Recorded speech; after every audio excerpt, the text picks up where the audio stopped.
व्हायची तर गणेश नाईकांनी स्वतःला समजायला पाहिजे की काय इथं पालकमंत्री कोण आहे आणि नगरविकास मंत्री म्हणजे नगरपालिकेच्या खात्याचा मंत्री कोण आहे हे गणेश नाईकांना समजलं पाहिजे।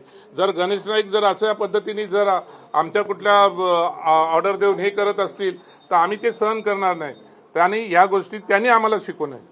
पण त्यांनी महापौरांना सांगितलं की तुमचं नेमकी नेम काय आणि महापौरांनी GR वाचला आणि त्यामध्ये पालकमंत्री असा कुठेही उल्लेख नाही, त्यामुळे नाव टाकीत करणं एक प्रकार त्यांनी स्पष्ट केलं। मग त्या महापौरांना विचारायला पाहिजे ना, मग गणेश नाईकाला बोलवलं नाही का, कुठे निमंत्रण कुठल्या GR मध्ये आहे का?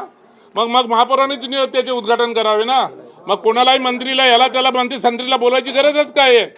कुठेही निमंत्रण पत्रिकामध्ये नाहीये। आज जो प्रोटोकॉल जो आहे, जो आजपर्यंत जो प्रोटोकॉल आलेला आहे, त्या प्रोटोकॉलच्या हिशोबाने पालकमंत्र्यांचं तिथं नाव असायला पाहिजे आणि पालकमंत्र्यांना तिला निमंत्रित करायला पाहिजे।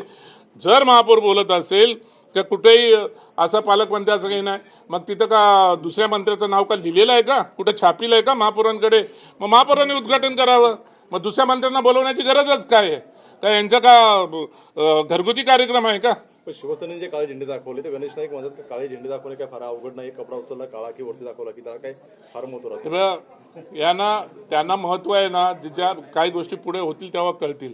महत्व काय, काळ्याचं महत्व काय आणि गोऱ्याचं महत्व काय ते त्यांना जास्त माहिती, मी काय सांगायची काही गरज नाही। काय आयुक्तांनी गणेश नाईक आणि एकनाथ शिंदे यांच्या वादाचा अंक संपलेला नाही असं म्हणायचं?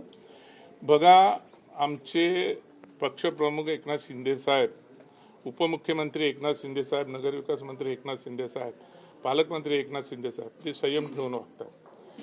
ठाण्यामध्ये पण पत्रिका निघते, कार्यक्रमाची पत्रिका निघते, त्यावेळेस त्या पत्रिकेवरती गणेश नाईकाचं सुद्धा नाव टाकलं जातं। मग त्या ठिकाणी पण आमच्या महापौरांनी असं बोलावं का की या ठिकाणी हे कुठं आहे? आम्ही सर्व गोष्टी एकनाथ शिंदे साहेब संयम ठेवतात म्हणून आम्ही संयम ठेवू अशातला प्रश्न नाहीये। जसं तसं उत्तर देणंही आम्हाला येते, आम्ही का बांगड्या भरलेल्या नाहीये। पण मंदा म्हात्रेंनी सुद्धा गणेश नाईकांवरती आरोप केले आज पाहायला मिळाले।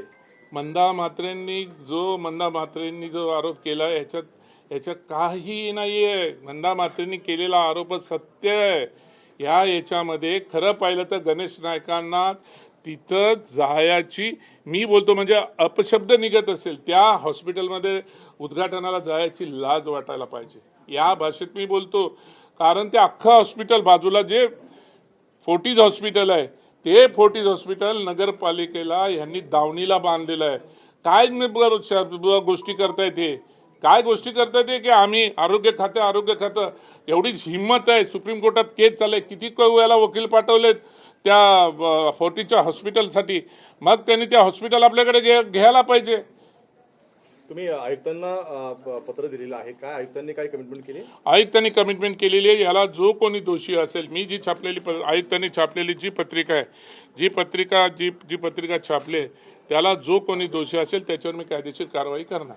शेवटचा प्रश्न, केंद्रात राज्यात एकत्र सरकार असताना स्थानिक पातळीवर अशा प्रकारचा वाद आहे, हा वाद कुठपर्यंत जाईल तुम्हाला वाटतंय?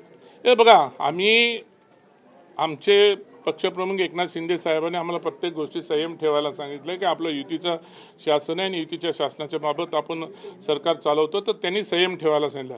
हे जाणून बुजून जर खोड काढायचा प्रयत्न केला तर आम्ही शांत बसणार नाही। एकनाथ शिंदेशी काय बोलणं झालं, त्यांनी काय आदेश दिलाय? आम्ही का साहेबांच्या आदेशाची आम्ही वाट बघत नाहीये।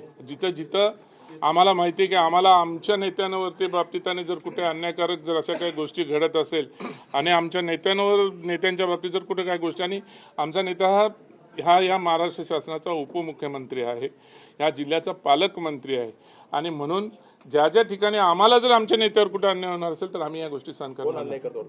हे अन्याय तर कोणाला अन्याय होऊन पण नाही देणार, पण अशा जे काय चाललेलं आहे त्यांच्या की कुठं ना कुठं खडा मारून आपलं स्वतःचं नाव मोठं करण्यासाठी ते त्यांचे जे प्रयत्न चाललेले आहेत ते पण आम्ही होऊन येणार आहे। आणि कुठल्याही परिस्थितीमध्ये आम्हाला शिंदे साहेबांच्या परवानगीची गरज नाही। जिथे आम्हाला वाटतं की या ठिकाणी काही गोष्टी वेगळ्या पद्धतीने घडतात तिथे आम्ही आंदोलन करतो। आम्ही गणेश नाईकाशी संवाद साधला, मात्र गणेश नाईक असं देखील म्हणतात आहे की जो पत्रक आहे तो विषय माझा नाही, तो आयुक्तांचा। नाही, मग आयुक्तांना म्हणूनच आयुक्तांकडे आलो होतो ना, आयुक्तांनी सांगितलं ना, आयुक्तांनी पत्रक काढलेलं होतं ना, मग आयुक्तांचं पत्रक लपून दुसरे पत्रक छापून आमच्यापर्यंत कुठल्या डिपार्टमेंटनी ते पत्रक पोहोचवले त्यांच्यावर कायदेशीर कारवाई करावी म्हणून आम्ही निवेदन दिलंय। आणि स्वतः आयुक्तांनी निवेदन केलेलं आहे की या गोष्टीमध्ये जो कोणी जबाबदार असेल त्याच्यावर आम्ही कायदेशीर कारवाई करणार। आपल्या यापुढे पुढचं पाऊल काय असणार? नाही, आमचं पुढचं पाऊल असेल ज्या पद्धतीने आज त्यांनी खेळी खेळली तशा पद्धतीने आम्ही सुद्धा खेळ करणार. आम्ही शांत बसणार नाही.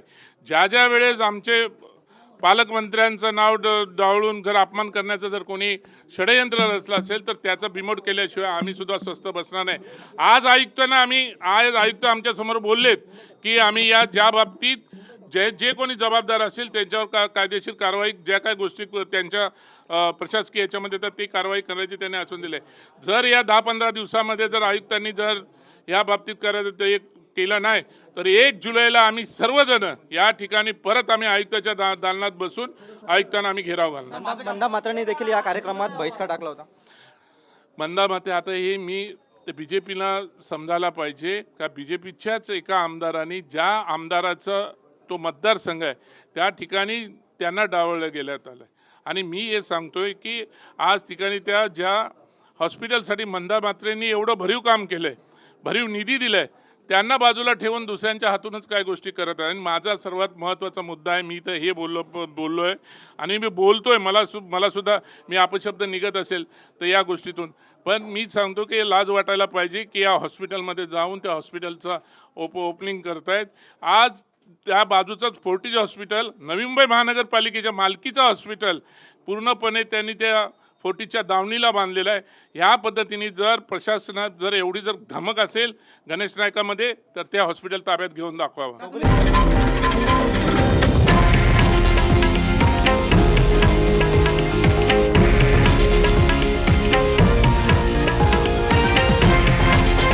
हे आहे देशातील नंबर 1 न्यूज नेटवर्क आणि आपण पाहत आहात TV9 मराठी, एकमेव.